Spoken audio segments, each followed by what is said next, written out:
ഹേ every one, നമ്മളിന്ന് പഠിക്കാൻ പോകുന്നത് സ്വിച്ച് സ്റ്റേറ്റ്മെന്റിനെ കുറിച്ചിട്ടാണ്. സ്വിച്ച് എന്തുവാണെന്നറിയാലോ അല്ലേ? നമ്മൾ വീട്ടിലൊക്കെ നമുക്ക് കുറേ സ്വിച്ചുകൾ കാണും. ഫാൻ്റെ സ്വിച്ച് ഇട്ട് കഴിഞ്ഞാൽ ഫാൻ വർക്ക് ചെയ്യും, അല്ലെങ്കിൽ ലൈറ്റ് ഇട്ട് കഴിഞ്ഞാൽ ലൈറ്റ്, അങ്ങനെയൊക്കെ നമുക്ക് കുറേ സ്വിച്ചുകൾ വെച്ചിട്ടാണ് നമ്മൾ ഈ ഇലക്ട്രോണിക്സ് ഒക്കെ കൺട്രോൾ ചെയ്യുന്നത് അല്ലേ? ഇതുപോലെ തന്നെ C++ലും നമുക്ക് സ്വിച്ച് സ്റ്റേറ്റ്മെന്റ് ഉണ്ട്. സ്വിച്ച് സ്റ്റേറ്റ്മെന്റ് സെലക്ഷൻ സ്റ്റേറ്റ്മെന്റിലുള്ളതാണ്. ഓക്കെ, അപ്പോൾ നമുക്ക് സെലക്ഷൻ സ്റ്റേറ്റ്മെന്റിൽ ലാസ്റ്റ് സ്റ്റേറ്റ്മെന്റ് ആയിട്ട് നമുക്ക് സ്വിച്ചിനെ കാണാം. ഇനി നമ്മൾ അടുത്ത ലൂപ്പിലേക്കൊക്കെയാണ് പോകുന്നത്. സോ സ്വിച്ച് പെട്ടെന്ന് ഓർത്ത് പഠിച്ച് വെക്കാൻ പറ്റുന്ന ഒരു സാധനമാണ്. നമുക്ക് ഡയറക്റ്റ് പ്രോഗ്രാം ചെയ്ത് തന്നെ പഠിക്കാം. Program 1.4 to display a word from a given character. നമ്മളൊരു വേർഡ് ടൈപ്പ് ചെയ്ത് കഴിഞ്ഞാൽ നമുക്ക് ആ വേർഡിന് ഇപ്പം നമ്മൾ കൊച്ചു ക്ലാസ്സിലൊക്കെ പഠിച്ചില്ലേ, A for apple, B for ball, അങ്ങനെയൊക്കെ നമുക്ക് കിട്ടണം. ഓക്കെ, ഇപ്പം A ടൈപ്പ് ചെയ്ത് കൊടുത്താൽ എനിക്ക് ആപ്പിൾ എന്ന് കിട്ടണം. ഓക്കെ, അതാണ് എൻ്റെ പ്രോഗ്രാം. ക്ലിയർ ആണല്ലോ? നമുക്ക് സാധാരണ ചെയ്യുന്ന പോലെ hash include IO stream using name space std into main. Okay, എന്നിട്ട് നമുക്ക് നമ്മുടെ ബ്രേസസ് ഓപ്പൺ ചെയ്യാം. അതിൻ്റെ അകത്തോട്ട് നമുക്ക് ക്യാരക്ടർ ആണല്ലോ ഇൻപുട്ട് ചെയ്യേണ്ടത്. കാരണം നമുക്ക് A എന്ന് അടിച്ചു കഴിഞ്ഞാൽ ആപ്പിൾ കിട്ടണം. A ഒരു ക്യാരക്ടറാണ്, B ഒരു ക്യാരക്ടറാണ്. സോ നമുക്ക് ക്യാരക്ടേഴ്സ് ഇൻപുട്ട് ചെയ്യുന്നതുകൊണ്ട് നമ്മൾ നേരത്തെ ഉപയോഗിച്ചതുപോലെ തന്നെ ഡേറ്റ ടൈപ്പ് എന്ത് കൊടുക്കാം? ക്യാർ കൊടുക്കാം. CHAR. ഓക്കെ, ക്യാർ എന്ന് കൊടുത്തു. എന്നിട്ട് ഞാൻ ഐഡന്റിഫയർ ഡിക്ലെയർ ചെയ്യുവാണ്. എനിക്ക് ഐഡന്റിഫയർ ക്യാരക്ടർ ആയതുകൊണ്ട് തന്നെ CH എന്ന് കൊടുക്കുവാണ്. Okay, so ക്യാർ CH semicolon. അടുത്തത് എനിക്ക് ആസ്കിങ് ആണ്, അറിയാലോ. സോ ഞാൻ സി ഔട്ടിൽ പറയുവാണ് എൻ്റർ ABCOD. ഓക്കെ, ഇത്ര ഓപ്ഷൻ മതി. നമ്മൾ അല്ലെങ്കിൽ നമ്മുടെ പ്രോഗ്രാം ലോങ് ആയി പോകും. ഓക്കെ, സോ ഇത്ര എഴുതി, കോളൻ, ഡബിൾ കോട്ട്സ് ക്ലോസ് ചെയ്തു, സെമി കോളൻ. ഓക്കെ, അപ്പോൾ ഇത്രയൊക്കെ നമുക്ക് അറിയാവുന്നതാണ്. ഇനി നമുക്കിത് ഇൻപുട്ട് ചെയ്യാനായിട്ട് C എന്ന് എഴുതിയിട്ട് നമ്മുടെ ആരോ CH. Okay, semi colon.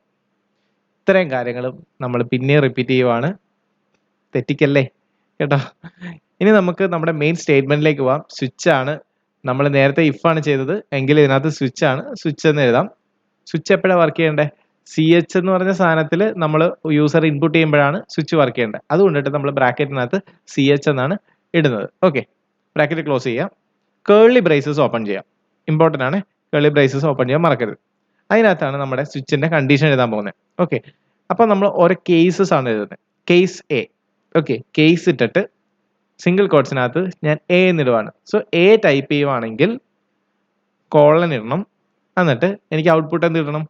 C out arrows double കോട്ട്സിനകത്ത് ആപ്പിൾ. ഓക്കെ ആണല്ലോ? അത് കഴിഞ്ഞ് നമുക്ക് സെമി കോളൻ ഇടാം. അതിൻ്റെ അടുത്ത ലൈനിൽ തന്നെ നമ്മൾ എന്ത് എഴുതണം? ബ്രേക്ക് എഴുതണം. ഓക്കെ, ഇമ്പോർട്ടൻ്റ് ആണ്. സ്വിച്ചിനകത്ത് വരുന്ന ഏറ്റവും ഇമ്പോർട്ടൻ്റ് ആയിട്ടൊരു കാര്യമാണ് ബ്രേക്ക്. ബ്രേക്ക് ഇല്ലെങ്കിൽ നമുക്ക് ഒരു സാധനം വർക്ക് ചെയ്യത്തില്ല. സാധാരണ സ്വിച്ചിനകത്ത് ബ്രേക്ക് ഉണ്ട്. നമ്മൾ കൊച്ചു ക്ലാസ്സിലൊക്കെ പഠിച്ചിട്ടുണ്ടായിരിക്കും. സ്വിച്ച് വർക്ക് ചെയ്യുന്നത് എപ്പോഴും എങ്ങനെയാണ്? ഒരു ബ്രേക്ക് സർക്യൂട്ട് ഉള്ളപ്പോഴാണ് സ്വിച്ച് വർക്ക് ചെയ്തത്. അങ്ങനെ ആലോചിച്ചാൽ മതി. അപ്പോൾ സ്വിച്ച് ഉണ്ടെങ്കിൽ ബ്രേക്ക് ഉണ്ടായിരിക്കും. സോ ഒരു കേസ് കഴിഞ്ഞാൽ നമ്മൾ ബ്രേക്ക് ഇടുക, സെമിക്കോളൻ. അടുത്ത ലൈനിൽ നമുക്ക് ഇങ്ങനെ എഴുതാം, കേസ് സിംഗിൾ കോട്ട്സിനകത്ത് B എന്നിടാം. എന്നിട്ട് കോളൻ ഇട്ടിട്ട് നമുക്കിടാം സി ഔട്ട് ബിഫോർ ബാറ്റ് അല്ലേ? അപ്പോൾ ബാറ്റ് എന്നിടാം. സെമിക്കോളൻ ഇട്ടു. അത് കഴിഞ്ഞിട്ട് നമുക്ക് പിന്നെയും അടുത്ത ലൈനിൽ നമുക്ക് എന്ത് എഴുതാം? Break, semicolon. സോ നമുക്ക് അടുത്ത പിന്നെയും കേസ് എഴുതാം.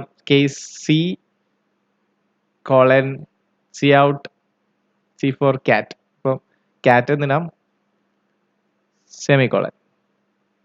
അടുത്ത ലൈനിൽ കേസ് D കോളൻ സി ഔട്ടിനകത്ത് D ഫോർ ഡോഗ്, ക്ലോസ് ചെയ്യുന്നു, സെമിക്കോളൻ. അടുത്ത ലൈനിൽ ബ്രേക്ക്. ഇത്തരം കാര്യങ്ങൾ നമ്മളെപ്പോഴും റിപ്പീറ്റ് ചെയ്യുന്ന സാധനം തന്നെ റിപ്പീറ്റ് ചെയ്യുന്നു. ഇനി അടുത്തത് നമുക്ക് ഡിഫോൾട്ട് വാല്യൂ വേണം. ഡിഫോൾട്ട് വാല്യൂ എന്ന് വെച്ച് കഴിഞ്ഞാൽ ഇപ്പം നമുക്ക് 4 ലെറ്റേഴ്സ് ആണ് ടൈപ്പ് ചെയ്യാൻ പറ്റുന്നത് അല്ലേ? ABCD. ഇനി ഇതൊന്നും അല്ലെങ്കിൽ നമുക്കൊരു വാല്യൂ കിട്ടണം അല്ലേ? അല്ലെങ്കിൽ നമ്മുടെ പ്രോഗ്രാം ഒരുമാതിരി കൊള്ളാതെ പോകും. അതിന് വേണ്ടിയിട്ട് നമ്മൾ ഡിഫോൾട്ട് എന്ന് പറഞ്ഞ് എഴുതിയിട്ട് ഇനി ഈ വല്ലതും ടൈപ്പ് ചെയ്യുവാണെങ്കിൽ നമുക്കൊരു കണ്ടീഷൻ വേണം. എന്തുമായിരിക്കണം? ഡിഫോൾട്ട് എന്ന് എഴുതി കോളൻ ഇട്ടിട്ട് സി ഔട്ടിനകത്ത് ഇൻവാലിഡ് ഇൻപുട്ട്. ഓക്കെ, എന്നിട്ട് ടൈപ്പ് ചെയ്യാം. അപ്പോൾ വേറെ എന്തെങ്കിലും ടൈപ്പ് ചെയ്ത് കഴിഞ്ഞാൽ ഇത് വാലിഡ് അല്ല എന്നൊരു സാധനം. ഓക്കെ, അത് കഴിഞ്ഞിട്ട് നമുക്ക് ഡബിൾ കോട്ട്സ് ഇടാം. അത് കഴിഞ്ഞിട്ട് നമുക്ക് നമ്മുടെ സെമിക്കോളൻ ഇട്ട് അവസാനിപ്പിക്കാം. നമ്മളിവിടെ ബ്രേസസ് ഓപ്പൺ ചെയ്തായിരുന്നു, നമ്മൾ എന്നിട്ട് ക്ലോസ് ചെയ്യുക. അപ്പോൾ ഇത്രയേ ഉള്ളൂ നമ്മുടെ പ്രോഗ്രാം. നമ്മൾ സാധാരണ പ്രോഗ്രാം തീരാൻ നേരത്ത് റിട്ടേൺ 0 എഴുതുമല്ലോ. റിട്ടേൺ 0 സെമിക്കോളൻ, അത് കഴിഞ്ഞിട്ട് നമ്മുടെ മെയിൻ ബ്രേസും ഇവിടെ ക്ലോസ് ചെയ്യാം. ഓക്കെ, സോ ഇത്രയേ ഉള്ളൂ നമ്മുടെ പ്രോഗ്രാം. നമുക്ക് ഇനി ഒന്ന് റൺ ചെയ്ത് നോക്കാം. നോക്കിയേ, കണ്ടോ, എൻ്റർ ABCD. നമുക്ക് ബി എന്ന് ടൈപ്പ് ചെയ്യാം. സോ ബിഫോർ ബാറ്റ്, കണ്ടോ വന്നു. നമുക്ക് ഒന്നുകൂടെ പ്ലേ ചെയ്യാം. ഡി എന്ന് ടൈപ്പ് ചെയ്യാം, ഡി ഫോർ ഡോഗ്, കണ്ടോ വരുന്നുണ്ട്. അപ്പം നമ്മുടെ പ്രോഗ്രാം വർക്ക് ചെയ്യുന്നുണ്ട്. നമുക്കിനി വേറൊരു ക്യാരക്ടർ ഇട്ട് നോക്കാം. നമുക്ക് 6 ഇട്ട് നോക്കാം. ഓക്കെ, 6 ഇട്ട് നോക്കിയേ, ഇൻവാലിഡ് ഇൻപുട്ട് എന്ന് കിട്ടി. ഓക്കെ, 6 നമ്മൾ ഡിഫൈൻ ചെയ്തിട്ടില്ല. ക്ലീൻ ആണല്ലോ. ഇത്രയേ ഉള്ളൂ നമ്മുടെ സ്വിച്ച് സ്റ്റേറ്റ്മെന്റ്. ഇനി നമ്മുടെ അടുത്ത വീഡിയോയിൽ നമ്മൾ ഏറ്റവും ഇമ്പോർട്ടൻ്റ് ആയിട്ടൊരു കാര്യമാണ് പഠിക്കുന്നത്, ലൂപ്പ് സ്റ്റേറ്റ്മെന്റ്.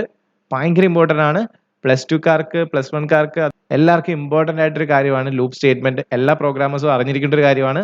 ലോജിക്ക് മനസ്സിലാക്കി പഠിച്ചിരിക്കേണ്ട ഒരു കാര്യമാണ്. ഓക്കെ, അപ്പോൾ നമുക്ക് അടുത്ത വീഡിയോ